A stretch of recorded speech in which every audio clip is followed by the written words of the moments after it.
For our podcast disclaimer, please visit the episode description.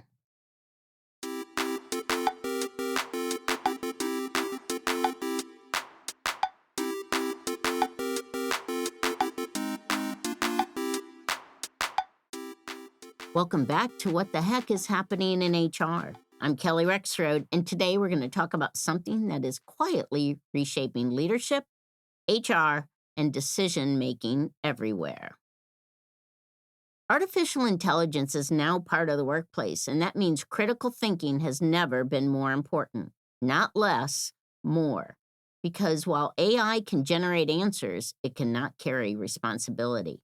And in HR, responsibility matters. So let's start by naming what's actually happening.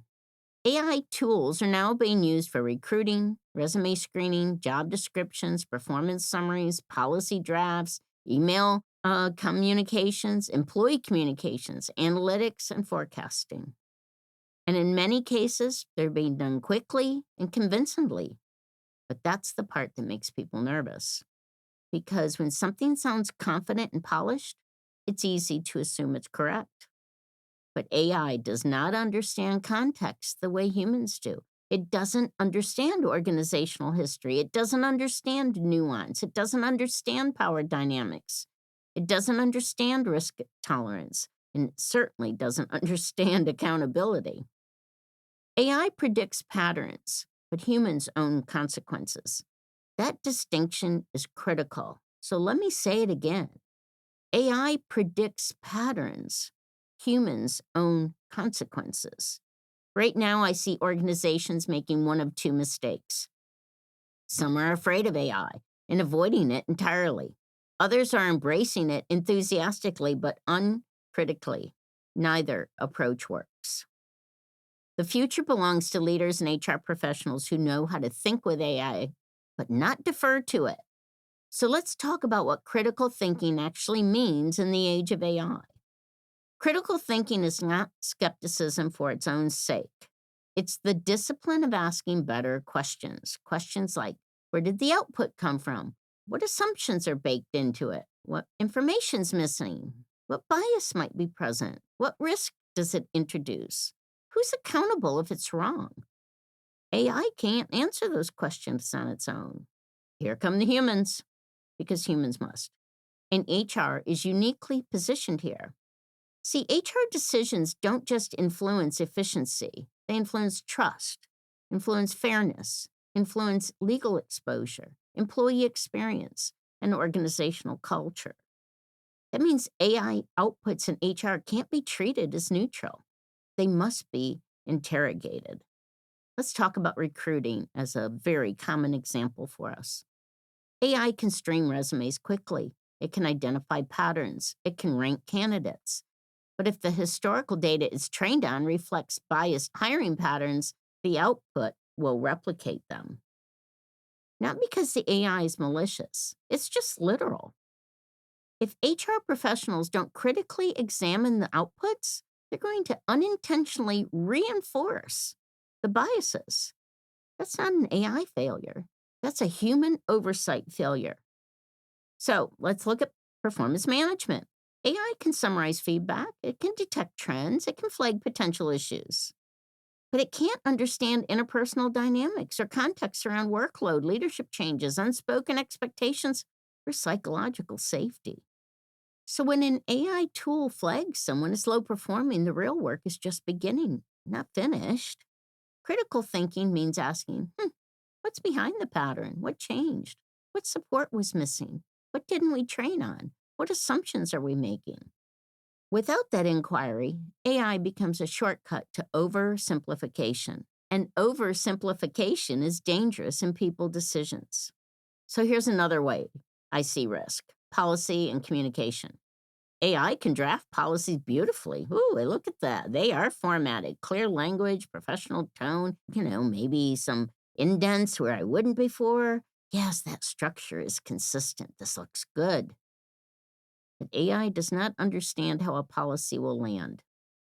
It doesn't know what employees are already anxious about. It doesn't know what trust has been broken. It doesn't know how leadership credibility is perceived.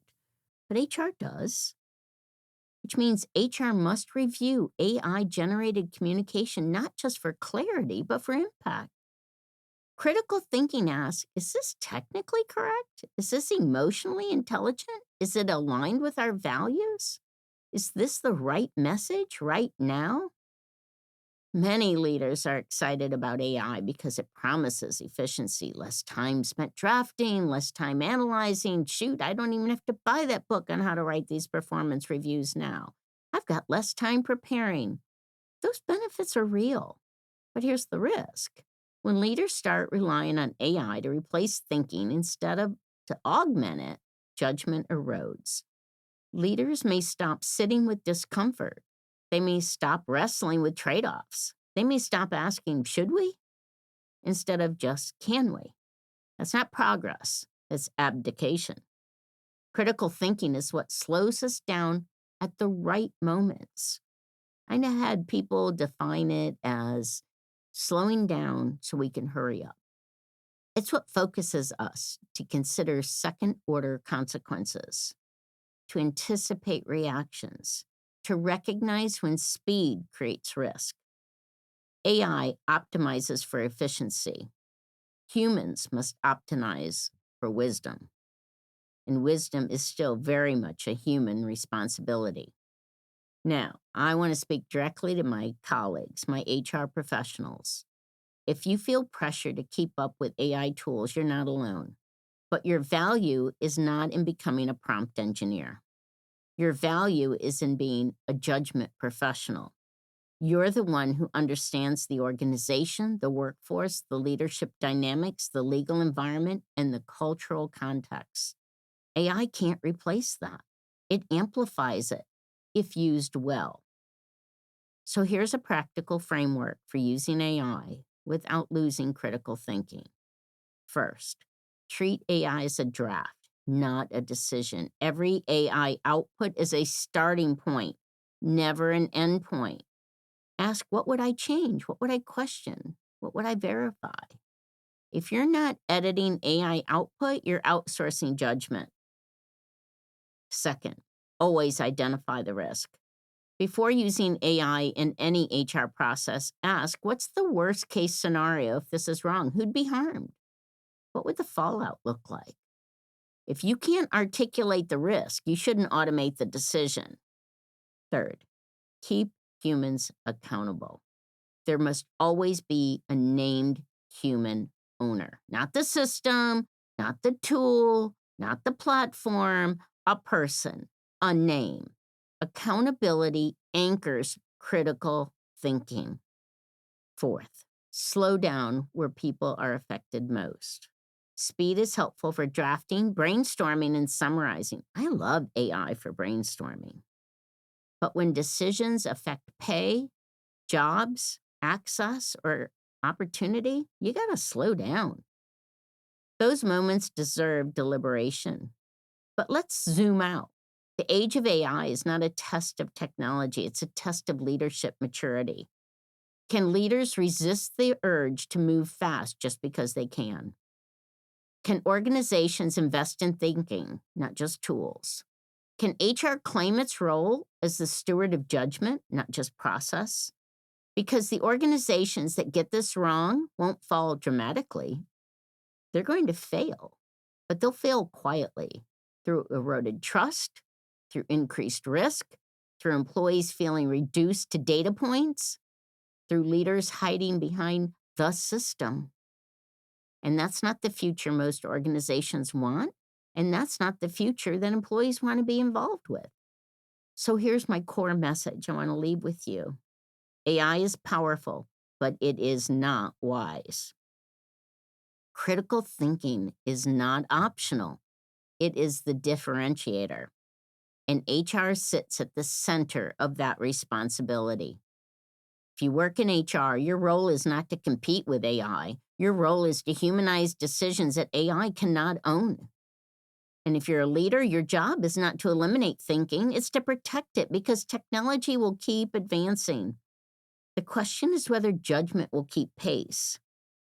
If this episode made you think or made you slightly uncomfortable, that's a good sign because it means you're paying attention. And I hope you'll pay attention by subscribing to What the Heck is Happening in HR on Spotify, Apple Podcasts, iHeartRadio, or YouTube. Share this episode with a leader who's excited about AI, but need that little reminder that thinking still matters. Because in the age of AI, critical thinking isn't old-fashioned. It's essential.